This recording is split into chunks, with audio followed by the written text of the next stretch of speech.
Hello, beautiful friends. What a delight it is to be with you. So here we are. It is June. June is a bustin' out all over. If you're a carousel fan. Here we are.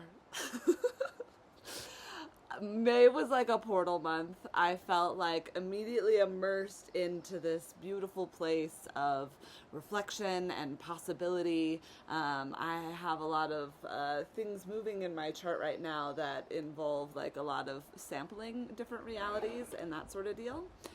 Which is quite interesting. So none of you don't need this information about me. What you're here for is information about the collective, the masculine, the feminine, what's going on. So I just wanted to do a quick read because I haven't even tuned in with the cards myself for the past month. Of course, I'm always tuning in with the energies, but what I really felt with this past month, there was a lot of establishing and understanding secure connection. So I know a lot of you who may be in an external dance in one way or another with an external beloved. There's a lot of times these periods of separation, or there were patterns that were evolving between you that weren't fruitful for continuing like a relationship in the physical all the time.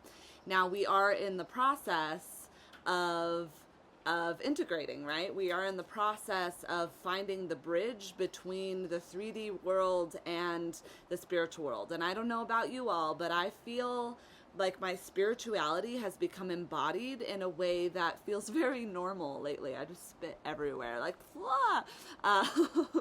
But what's great about that is the embodiment is what creates the divine human. So if we're looking at this in the context of our spiritual relationships and we look that these are likely to follow, we're going to see more bridging between the realms.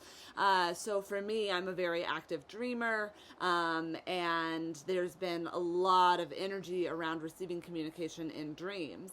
But then I see strong synchronicities or indications that those dreams have applications in the physical, or conversations even emerge. Anyway, the reason I bring all of this up is because it's come up in the reading today. So I'm going to start with the more feminine component, or maybe the one who is watching these videos. So these messages are usually more for you. So I got these 3 cards, and this is a new deck I'm working with, and it's called the Tree Keeper's Oracle. I just honestly buy decks when I really feel inspired by the illustrations.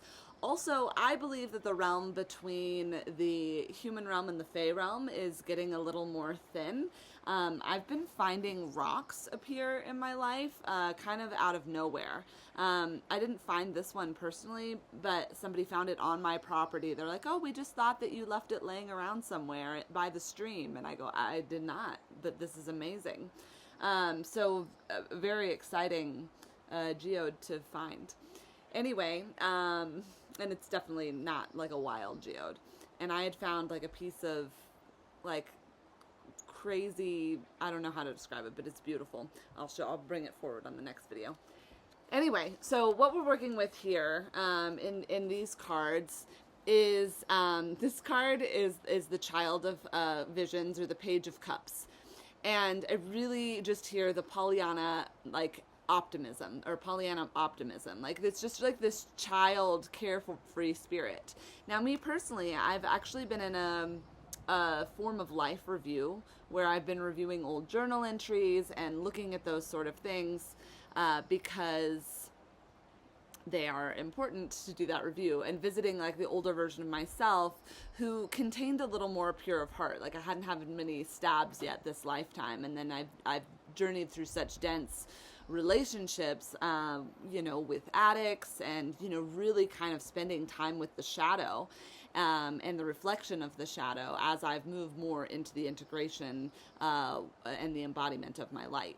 So anyway, what I hear with this is really coming back into that sense of play and curiosity.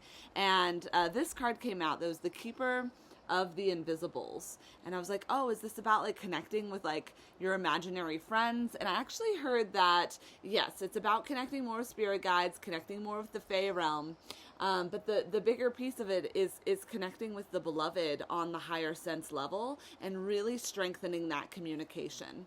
So that's kind of the invitation within the collective right now. And I know that the frequency that in the current dance that I have going on the soul level, the frequency of dreams that I have about that person have amplified.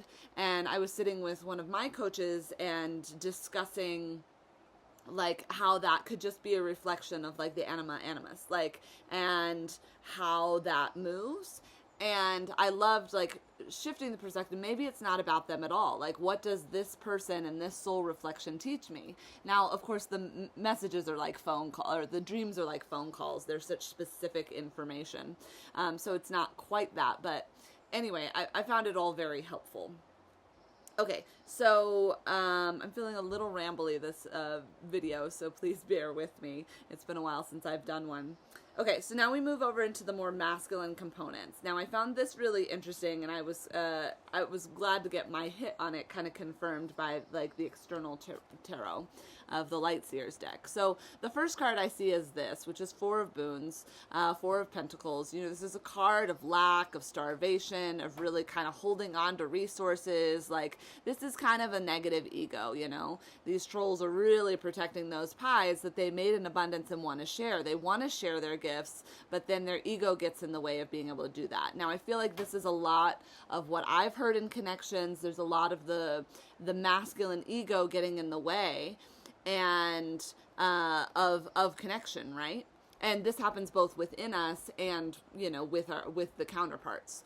And it's not even coming from it's coming from this place of unhealed wounds, of not understanding where these places of lack. So an image I get for myself is, for a long time, and I didn't know this was coming from a wound, but I always make sure, since I've been an adult and have more financial resources, I always make sure that my cabinets are stocked full of food. The thing is I'm always hungry, and I rarely cook with that food because when I was a child, I didn't have somebody feeding me on a regular basis. They were very inconsistent in being able to provide in that way. And also we didn't have a lot of money, so there always wasn't food in the cabinets. So as an adult, I'm like, well, I will never be hungry if I fill up my cabinets. But then it becomes this like hoarding and this like fear that I'm never going to have enough, but I will open the cabinets and just stare into them being like, well, what do I do with any of this? So, you know, it required me to do some healing and be like, I am capable of feeding myself. I am capable of having the resources to fill the cabinets. And I'm also capable of sharing the resources within these cabinets. So those are all really important things to kind of look at. And this is kind of where we're coming from. So what's being birthed from this is the Keeper of Beginnings. All right. So this is obviously a rebirth card. And what I really see, this feels like a channel of the divine human, right? You've got the sacred spiral down here at the base, and then you go up into these higher chakras. And I like that even the colors of these cards are kind of similar, in what they're expressing. So I wasn't quite sure why there was such a contrast in these cards as how they move. So when I asked for the clarifier, I got the Nine of Pentacles. So to me, it shows that this is a completion of this phase. This is a closure of this type of process. Now, and I would even say too, like, as we go to the invisible friends and the Pollyanna optimism, and then the clarifier card was this Knight of Cups, who's so dreamy, like arriving on his white horse. But I think in that too is really like is working through the ideals and the fantasies, and we've talked about this before, to really distill the values of what it is that these connections want to bring. So, you know, use the reflection of your counterpart, who they are in the world, how they enact, to kind of instill deeper what path forward it is that you want to move. And perhaps they're a part of that path. You know, maybe you're able to visualize a shared mission, but really there's such deep work in being able to hold and honor the visions that are coming forward. And we're getting confirmations from Dear Nutmeg. All right, so what's going on in the third energy, and what does the third energy want us to know right now? Well, the first card that came through is the Six of Moons, so I'm really getting this time of rest, of retreat. And the card that came out with it is the Keeper of the Game, and I'm actually going to share a little bit about. I'm gonna read this one because I really liked the way that they phrased this one.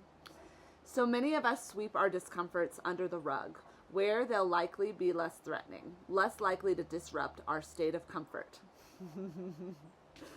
With the card of comfort. But playing the game of life requires you to know when to confront as well as to retreat.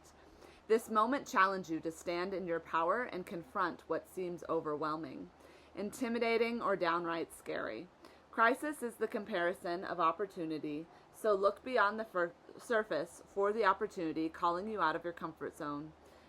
As Reiki, I don't know who that is, said, perhaps all the dragons in our lives are princesses who are only waiting to see us act, just once, with beauty and courage.